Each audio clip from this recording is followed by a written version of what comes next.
So attached to the foreign aid package for Israel, Ukraine, and Taiwan, the provision to force the sale of Chinese-owned TikTok or face an outright ban has been approved by the House and now moves over to the Senate, which could pass it as early as tonight. And with all the out-of-control anti-Semitic protest, anti-Israel, anti-American, erupting on college campuses, TikTok has come under fire for allowing the spread of terrorist propaganda across the platform, a phenomenon that our next guest says terrifies him. Joining us now is actor, comedian, and TikToker star with more than 1 million followers, Zach Sage Fox. Zach, good to see you. Thank you for having me. Yeah, we just go by TikTok star, but TikTok star. It's okay. All No right. Well, I'm kind of old-fashioned. Let's get serious here because you use the word terrifies. Terrified. Is what you're seeing on TikTok, and nobody knows TikTok as well as you do, is what you're seeing there somehow worse than what we see on other social media? And if so, why do you think that is?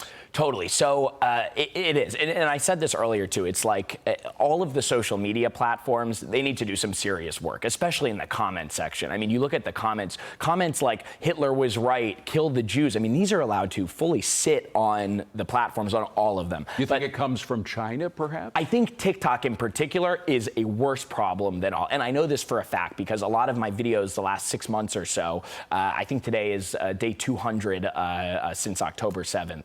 And since then, I've really, taken a turn on my platform and gone from other types of content I was doing to focusing on the rise of anti-Semitism and trying to dispel facts about Israel and the Jews. And when I interview people on the streets, 99% of the time, they say they're learning their facts from TikTok. And it really is. It's almost like a new cultural revolution happening by China in America. And it's terrifying.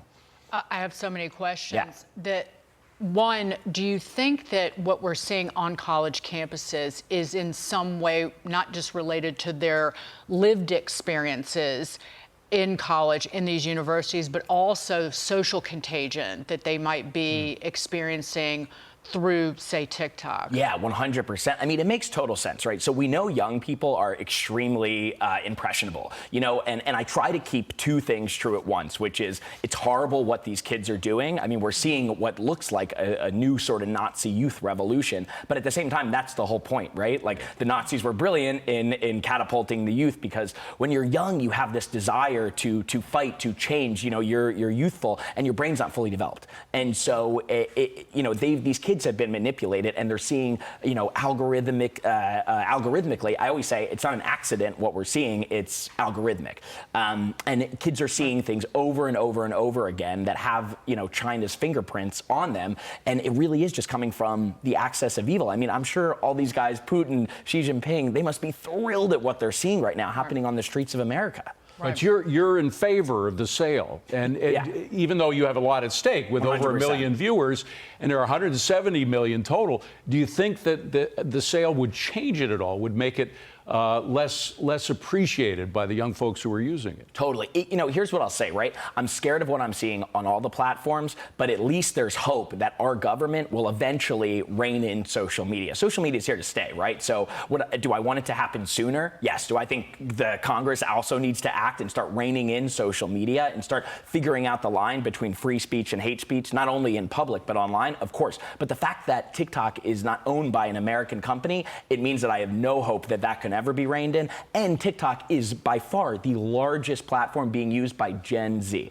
I mean, we're in a thing now where it's like micro generations, right? So I just turned 30 last week. The difference between me and how a 25-year-old gets their news is vast. Those generational differences. So in my opinion, it's really like that 25 and younger, these impressionable teens and people in their young 20s.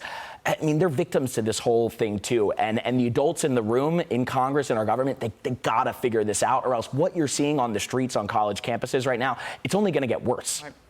Zach Sage Fox, please come back, and I will say this, what these virulent anti-Semites won't say: Hamas, surrender, bring home the hostages. Bring home the hostages. Bingo. Thank you so much, guys. Hi, everyone. I'm Brian Kilmeade. I want you to do me a favor. I want you to click to subscribe to the Fox News YouTube page. This is the only way that I know for sure that you're not going to miss any great commentary, any great news bites, any great interviews coming your way on Fox. You can get it all here on YouTube. So subscribe right now.